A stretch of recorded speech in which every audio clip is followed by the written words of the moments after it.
Hey friends, what's up? Ash here. Welcome back to Gent Scents. Today, what we're going to be doing is we're going to be looking at the 10 most popular men's fragrance releases of the past 5 years. So what I need you to do right now is put your thinking cap on and try to think of what those could be.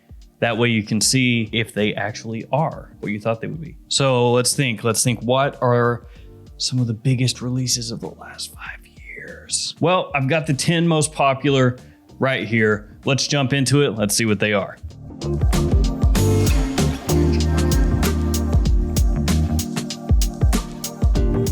And before we jump into this, if you shop at twistedlily.com or maxaroma.com, use the code GENTS10. Save yourself 10% off those websites. Or if you shop at luckyscent.com, use the code 10GENTS, same thing, 10% off. Okay, so how did I determine what the most popular fragrances are? This time, Fragrantica. Do keep that in mind because some of these in this list absolutely are not some of the top 10 best-selling fragrances of the past 5 years. I can tell you that much. So each one of these fragrances was released in either 2018, 2019, 2020, 2021, or this year, 2022. Pretty simple, just the 10 most popular men's fragrances in that time period. And also do keep in mind that as people vote, these will change. So if you check this in a year or 2 years from now, you know, there's going to be new fragrances, obviously, that could be in there, but also some of these may rise in popularity as more people,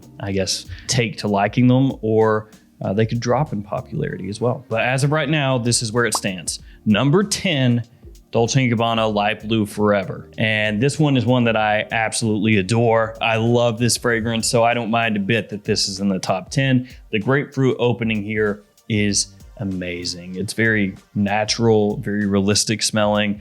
That does mean that it's rindier than maybe some people would like. It's a little bit tartar, more bitter even, some people might say, but it still is very fresh and uplifting and brisk. Has ozonic notes and vetiver musk as it dries down. Light Blue Forever is my favorite light blue flanker, so to see this at number 10, I'm happy with. Number 9 is Dior Sauvage Eau de Parfum. Try as you might, you will never escape Dior Sauvage. It's here to stay. Probably when I'm like 75 years old, Dior Sauvage will still be being sold in stores. And it'll be like how people today view Polo Green, like the original Polo Green. You know, you have people who will say, no, that is a masculine masterpiece. Don't you say anything bad about Polo Green. And then you'll have younger people who are like, no, it smells like my grandpa. That's gonna be Dior Sauvage in the future.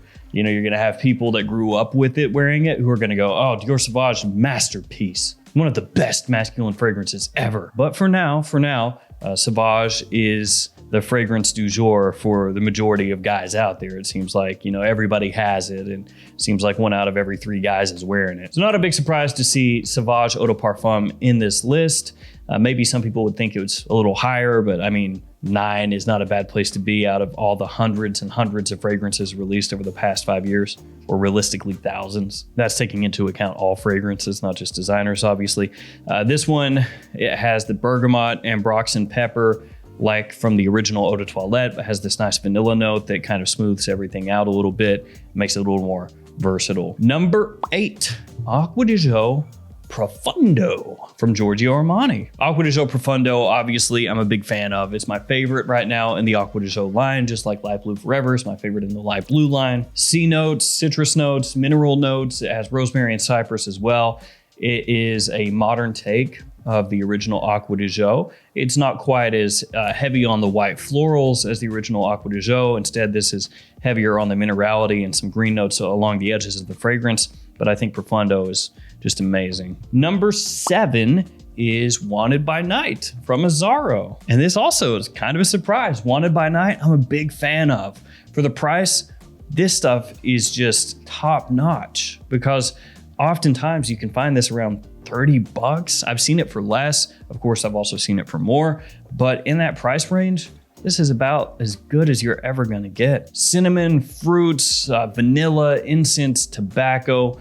It is one of the best inexpensive fall and wintertime fragrances that has ever been made period. Really nice performance with this as well. Brings us to number 6. It is from Yves Saint Laurent. It is La Nuit de l'Homme Bleu Electrique.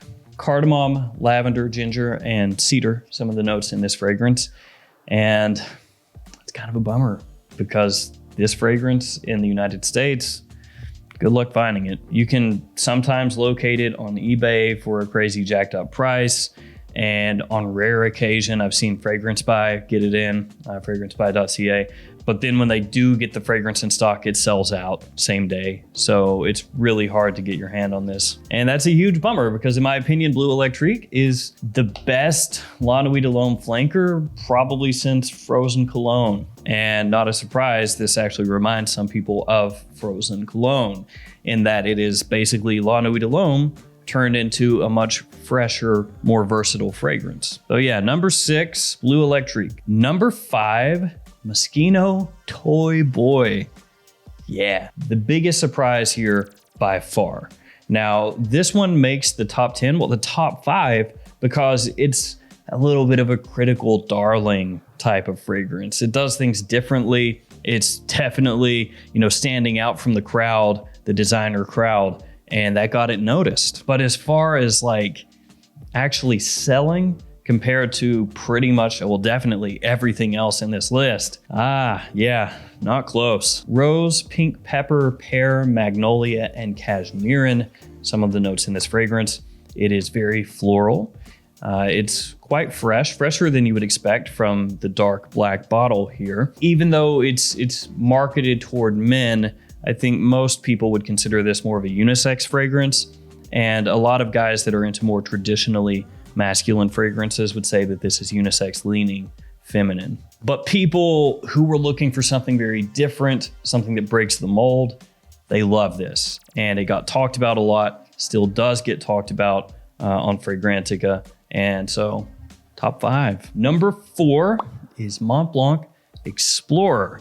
And that's not really a big surprise because this is one that, at least as far as the whole fragrance community goes, is really loved because it's very affordable and very versatile, a big compliment puller, and it doesn't hurt that it smells like a designer take on Creed Aventus. Bergamot, vetiver, and Ambroxan pink pepper, some of the notes in the fragrance here. And I gotta say, I get it. I get why so many people dig Explorer because for me personally, if I were gonna wear an inexpensive Creed Aventus type fragrance, I know Club de Nuit Intense Man is the most popular, it's the best seller, but between the two, I would reach for Explorer more times than not. I think it comes across a little bit higher quality, a little bit easier to pull off, especially with the opening of CD and IM. Maybe if it's really cold out, I would go for the arm off, but in pretty much all other situations, I'd go for Explorer. We're in the top 3, and all 3 of these are big fragrances that you guys constantly tell me how much you like them when I do videos where I ask for your guys' input, where I have you vote on the fragrances for a particular topic. These 3 pop up all the time. Number 3 is Le Male Le Parfum. Cardamom, lavender, iris, and vanilla, some of the notes in the fragrance. It has that Le Male feeling to it, but obviously, like Acqua di Gio Profondo, it is modernized in Le Male Le Parfum. The iris in here really elevates the fragrance to the next level. It makes it more versatile, but at the same time, also classier. It makes it more sophisticated. It's a little bit smoother. It's not as powdery as the original Le Male. It still has some powder to it. It's just not as much of like a vanilla powder bomb, vanilla lavender powder bomb as the original is. And that bit of cardamom in there as well definitely ups the compliment factor, the sex appeal of the fragrance, which is why so many people love this stuff. Fall, winter time, daytime or nighttime, Le Male Le Parfum crushes it. Number 2 is Y Eau de Parfum from Yves Saint Laurent. And that does show the popularity of YEDP as compared to the other flankers, because this one is all the way up at number 2. None of the other Ys are in the top 10. Apple, ginger, sage, amberwood, and tonka, some of the notes in the fragrance here.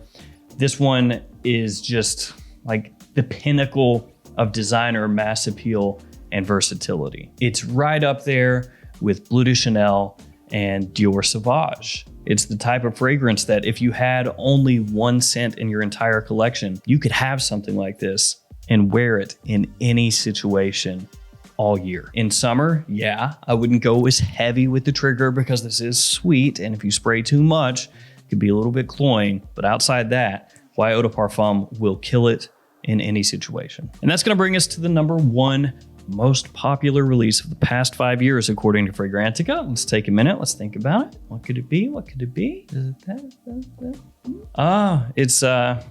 It's this Sauvage Elixir. Yeah, Sauvage Elixir, the most popular release on Fragrantica of the past 5 years. And I'm not going to argue that because I love Sauvage Elixir. I think that for some people, maybe actually the majority of people, that Sauvage Eau de Parfum is a little bit more versatile in the sense that Sauvage Eau de Parfum you could wear year round, realistically. Sauvage Elixir, I think when it's hot outside, Sauvage Eau de Parfum is not perfect as a middle of summer fragrance, but Sauvage Elixir, I would definitely not go for. In fall and wintertime though, this is magic. It's so classy. And as I have said, one thing that I love about the fragrance is that it has a throwback to it. It harkens back to fragrances from decades ago and then modernizes it and puts it back out there and makes it cool again. And that is something that I absolutely adore Sauvage Elixir for doing. If you're familiar with fragrances from the 80s, you can pick out bits and pieces of those fragrances, like the inspiration from those fragrances in Sauvage Elixir, but it's done in a way, makes it wearable again, makes it something that people really just are drawn to, like magnetically drawn to. It has awesome staying power. The projection is there. It has an interesting note breakdown featuring licorice, which you don't see in men's fragrances or really fragrances in general all that often. It has lavender and patchouli in there, giving it that classic masculine edge. Got a little bit of cinnamon, some nutmeg, and a touch of sandalwood as well. Sauvage Elixir, top-notch fragrance, and the most popular one of the past 5 years. So there we go. Let me know which ones you knew for sure were gonna be in here and which ones were a bit of a surprise. When I went and looked it up, Toy Boy was a surprise in the sense that I didn't expect it to still be so high. I figured that after time, it would have been gradually moved down as other fragrances were voted on and commented on and kind of took its place. And as well, interesting to see Wanted by Night up in the top 10, but neither of the most wanted's up there. So some interesting surprises, but overall it makes sense. All right, guys, that will do it for me. I want to thank you for hanging out with me here until the end. Please stay safe out there, and I'll see you guys tomorrow with another fragrance video. See you guys later.